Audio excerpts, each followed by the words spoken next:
अस्सलाम वालेकुम जी, उम्मीद है आप सब खैरियत से होंगे। मेरा नाम अली आरिफ है, ये वाचिंग माय यूट्यूब चैनल। और अगर अभी तक आपने सब्सक्राइब नहीं किया, बेल आइकन प्रेस नहीं किया अपडेट्स के लिए, तो ज़रूर कीजिएगा। जैसा कि आपको पता है कि फ़िरोज़ ख़ान की साबिक जो बीवी हैं उनकी जानिब से, अलीज़ा सुल्तान की जानिब से पोस्ट लगाई गई थी, जिसके बाद सबको ये पता चल सका कि अब ये लोग साथ नहीं रहते, इनकी सेपरेशन हो गई। और ना सिर्फ सेपरेशन बल्कि इनकी तलाक भी हो गई है। जिसके बाद मामला कोर्ट में था। कोर्ट में ये मामला था कि जो बच्चे हैं वो किसके पास रहेंगे। अभी जो हैं बच्चे अलीज़ा सुल्तान ख़ान उनके साथ रहते हैं।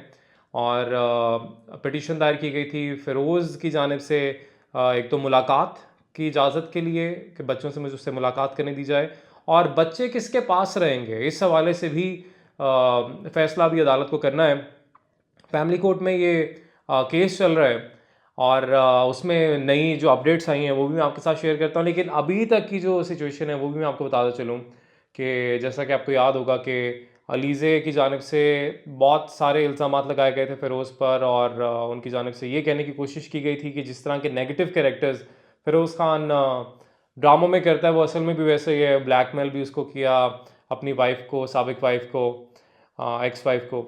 उसके अलावा उसको फ़िज़िकली, मेंटली दोनों तरह से वो इल्ज़ाम लगाते हैं कि अब्यूज़ भी किया। फिर वो कहती हैं कि एक्स्ट्रा मैरिटल अफ़ेयर्स भी थे इसके।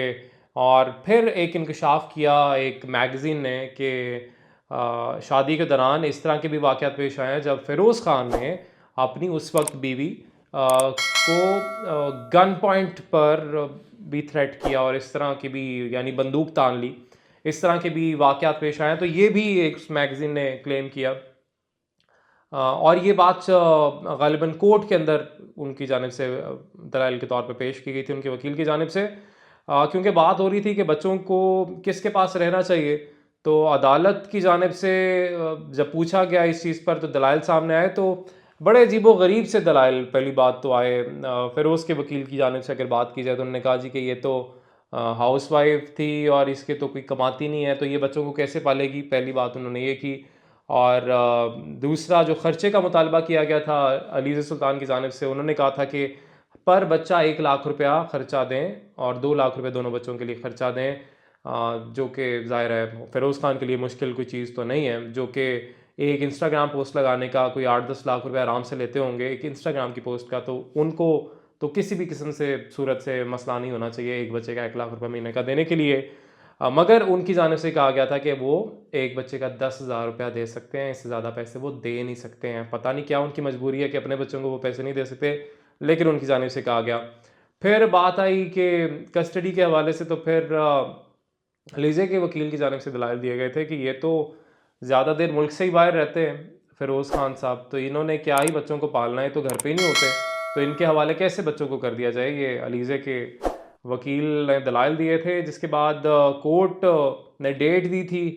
अब 1 नवंबर को इस पर समाअत होनी है कि कस्टडी बच्चों की किसके पास होगी। मगर उससे पहले, क्योंकि ये पिटीशन दायर की गई थी कि बच्चों से मिलने की इजाज़त दी जाए फ़िरोज़ की तरफ से, तो अदालत की जानिब से ये फ़ैसला अब किया गया है इस बारे में कि 1 माह में 2 दफ़ा इजाज़त दी गई है फ़िरोज़ ख़ान को बच्चों से मिलने के लिए। और बड़ी सख्त शराइत यहाँ पर रखी गई हैं। ये भी मैं आपको बता दूँ कि जब उन्होंने बच्चों से मिलना है, तो मुलाकात से पहले उन्हें अपना आईडी कार्ड, सीएनआईसी और अपना पासपोर्ट अदालत में जमा करवाना होगा, फिर वो बच्चों से मिल सकते हैं। इसके अलावा वो बच्चों से नहीं मिल सकते। लेकिन ज़्यादा दिन नहीं है 1 नवंबर में, और 1 नवंबर को दोबारा से समाअत होगी और इस पर देखा जाएगा कि कौन ज़्यादा सूटेबल है। अदालत ने ये फ़ैसला करना है। और ज़ाहिर है अदालत फिर इस चीज़ को भी मद्देनज़र रखेगी कि अलीज़े की क्या इनकम है, वो बच्चों को किस तरीके से पालेंगी, सपोर्ट कैसे करेंगी अपने बच्चों को। लेकिन ज़ाहिर है जब खर्चा वालिद दे रहा होगा तो ज़ाहिर है अपब्रिंगिंग अच्छे तरीके से कर सकती हैं वो, अगर वालिद खर्चा दे। दूसरी चीज़ कोर्ट यहाँ पर ये भी देखेगा कि फ़िरोज़ क्योंकि बहुत मशहूर एक्टर हैं और उनके पास अपने घर के लिए इतना टाइम नहीं होता, तो जब टाइम नहीं होता, आप इतना बिज़ी रहते हैं, कभी मुल्क के अंदर और कभी मुल्क से बाहर, कभी किसी शहर, कभी किसी शहर, कभी किसी मुल्क, तो फिर आप अपने बच्चों को टाइम किस तरीके से देंगे? आप हर जगह अपने बच्चों को तो लेके जा नहीं सकते साथ, और उससे ज़ाहिर है उनकी पढ़ाई का, उनके सारी चीज़ों का खर्च भी होगा। तो छोटी बेटी तो भी बहुत छोटी है, बेटा जो है उसकी ज़ाहिर अब स्कूल वगैरह का सिलसिला शुरू है, तो वो चीज़ें भी अदालत के सामने रखनी है। तो 1 नवंबर को इस हवाले से फैसला आएगा। अभी फ़िरोज़ को मिलने की इजाज़त दी गई है 1 महीने में 2 बार, लेकिन अब कुछ ही दिन बाकी हैं, हम देखते हैं 1 नवंबर को जो समाअत होती है उसमें कस्टडी किसको मिलती है, फ़िरोज़ को मिलती है या लीज़े को मिलती है।